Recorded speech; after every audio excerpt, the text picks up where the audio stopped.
Halo pemirsa, selamat berjumpa kembali dengan saya Argo Pratomo Nugroho.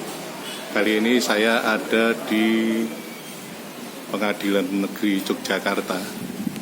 Saya mengikuti sidang gugatan terhadap Presiden Jokowi sebesar 1 triliun. Namun kali ini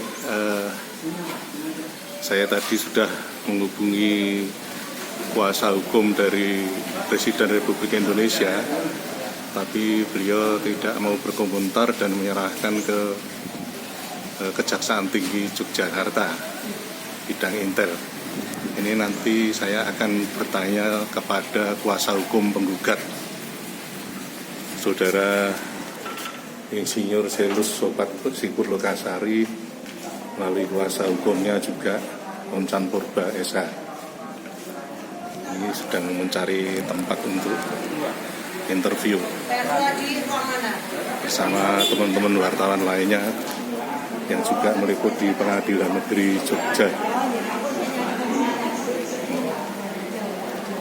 Ini suasana ruang tunggu di Pengadilan Negeri Jogja yang cukup ramai juga ini.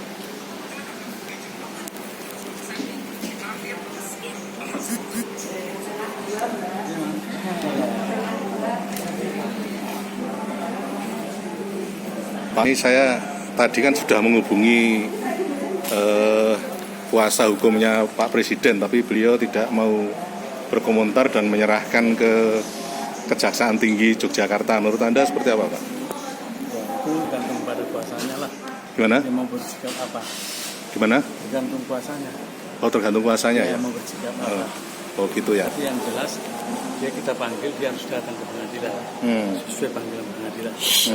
Ini bisa dijelasin Pak tadi Pak sidangnya seperti apa? Sidangnya masih urusan para pihak. Para penggugat kan hadir. Penggugat yang tidak hadir ini setelah diseleksi semua rata-rata tergugat satu yang tidak hadir. Jadi kalau karena dia tidak hadir dari 2-3 kali dipanggil, maka nanti berarti pengumuman dari pengadilan. Karena memang itu aturannya. Sedangkan yang lain itu hadir semua. Tapi ada satu memberitahukan kabar dia belum bisa hadir karena surat kuasanya belum ada. Ya, memang surat kuasa saja. Jadi yang harus ada di dalam proses ini adalah harus ada surat kuasa. Tidak boleh tidak. Tadi apa namanya Pak yang tergugat pertama itu alamatnya salah terus kata satu itu sebenarnya seperti apa sih Pak? Alamatnya itu kalau kita menganggap itu adalah sudah benar karena kita mengambil itu dari internet sesuai dengan pekerjaannya, sesuai dengan namanya yang kita sesuaikan dia dulu sebagai menjabat dulu di kantor pertanahan Kulon Progo. Jadi kita menganggap tetap harus kita katakan bahwa itu adalah sudah benar. Oleh karena itu dari pengadilan memanggil dengan pengumuman selanjutnya. Seandainya nanti diumumkan secara umum tidak tetap hadir gimana? Tetap lanjut. Oh, tetap lanjut. Ini tetap lanjut. Jadi bukan harus menunggu dia, karena semua prosedur sudah dilaksanakan. Menurut Pak Oncan aneh nggak itu? Kok alamatnya tidak diketahui itu? Ya ini sebenarnya ada hal-hal yang saya anggap sebenarnya itu kan juga Kementerian Pertanahan di sana yang kita panggil. Seharusnya kalau mereka menganggap begitu tidak harus begitu dilakukan. Memang kita menganggap ada keanehan. Harusnya saling memberitahulah. Ya. Karena yang kita panggil itu di kantor Kementerian Tanah. Ya. Karena terus terang pengalaman saya sebagai wartawan, saya juga merasa aneh kalau bisa sifatnya publik gitu kok alamatnya tidak diketahui gitu loh. Karena sudah kita penuhi semua alamatnya, jadi tidak ada hal-hal yang kurang dalam hal ini. Kita anggap sudah dipenuhi. Kalau dia mengatakan suratnya kembali, itu urusan dia. Kan seharusnya kan ada yang memberitahu, mungkin kawannya gitu loh, atau gimana untuk prosedurnya. Jadi kalau dia nggak datang ya dia rugi. bukan menjadikan suatu alasan, karena memang kuncinya dia, karena yang membuat non pribumi itu dia di dalam berkas Yang menulis itu ya? Nah, dia yang menulis. Ya, ya. Nah, makanya dia Yang tulisan spidol hitam Ya. itu ya? Itu masalahnya. Jadi biasalah hal seperti itu mesti dicari-cari. Berarti ditunda sebulan ya Pak? Ditunda sebulan. Tanggal berapa tadi? 6 Maret 6 Maret. 2024. Setelah itu karena ini semua dipanggil, sudah apa? Setelah itu nanti baru mediasi. Ini tadi dari Presiden juga datang, dari Menko juga udah datang, memberitahu semua gitu. 3 kali ditunda Pak, tanggapannya begitu. Ya, 3 kali ditunda. ya seharusnya ini tidak boleh harus ditunda-tunda terus karena alasan apapun. Karena bagaimanapun ini kan sudah 3 kali, jadi seharusnya itu sudah harus dilaksanakan mediasinya, terlepas mereka hadir atau tidak. Seharusnya begitu. Tapi ini masih ada pengampunan yang diberikan oleh majelis hakim kepada para tergugat yang tidak hadir. Begitu Mas. Karena ini sudah 3 kali loh berturut-turut. Aturannya berapa Pak? Aturannya itu sebenarnya sudah maksimal 3 kali, jadi sudah harus dilaksanakan apapun bentuknya. Seharusnya begitu.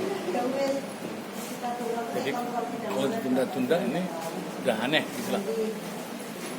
Jadi makanya kita harus bersabar juga lah untuk melihat ini. Kita lihat perkembangan selanjutnya bagaimana. Jadi harus ada kecerdasan dalam langkah di sini. Begitu Mas. Ada lagi? Mungkin ini Bapak. Sebagai pihak Pak Siput ingin komentar nggak tentang dia tidak mau berkomentar pengacaranya terhadap pengacaranya Presiden khususnya? Kalau saya ya menginginkan segera disidangkan gitu loh. Jadi agar supaya menjadi terang benderang.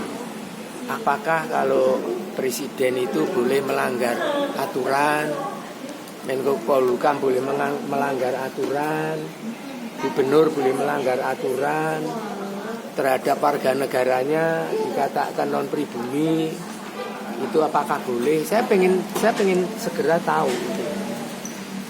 Ya kan? Jadi bagaimana mereka itu melihat aturan yang mereka buat sendiri, kemudian kok mereka langgar sendiri, ya begitulah. Kepastiannya seperti apa gitu ya? Ya, gitu. Tapi Pak kalau yang tergugat 1 itu alamatnya dari hakim salah terus tuh kalau pas itu apa emang salah atau gimana sih Pak? Nah, sekarang yang tergugat 1 itu ada NIP-nya, NIK-nya ada, jelas kerjanya di Kementerian ATR, di pertanahan. Lah kok bisa dipanggil nggak diketahui, itu kan ya aneh. Mestinya kalau pemerintah atau Kementerian ATR itu tahu ada panggilan untuk salah satu pegawainya atau pejabatnya yang dibuka di pengadilan, kalau mereka menghormati pengadilan loh ya. Kenapa sih kok nggak mau bantu gitu loh? Cuma dibilang orangnya nggak ada. Itu kan aneh sekali. Kalau menurut saya super aneh yang begitu itu. Iya, sama anehnya dengan tadi yang dari Presiden katanya ditanya malah lari, nggak tahu, itu kan ya aneh. Ditanya kasusnya katanya kuasa. Ya, jadi intinya kita, kalau saya sih sebagai penggugat pengen sekali lagi pengen tahu bahwa para pejabat tinggi itu termasuk Presiden itu bagaimana menanggapi nanti gugatan ini, gugatan tentang diskriminasi yang katanya mereka junjung tinggi, ada apanya lah aturan undangannya, dan kalau dilanggar semua itu mereka seperti apa gitu. Oke, terima kasih Pak Siput. Terima kasih Pak Oncan. Nah pemirsa, akhirnya saya Argo Pratomo Nugroho terima kasih atas perhatian Anda. Sampai jumpa.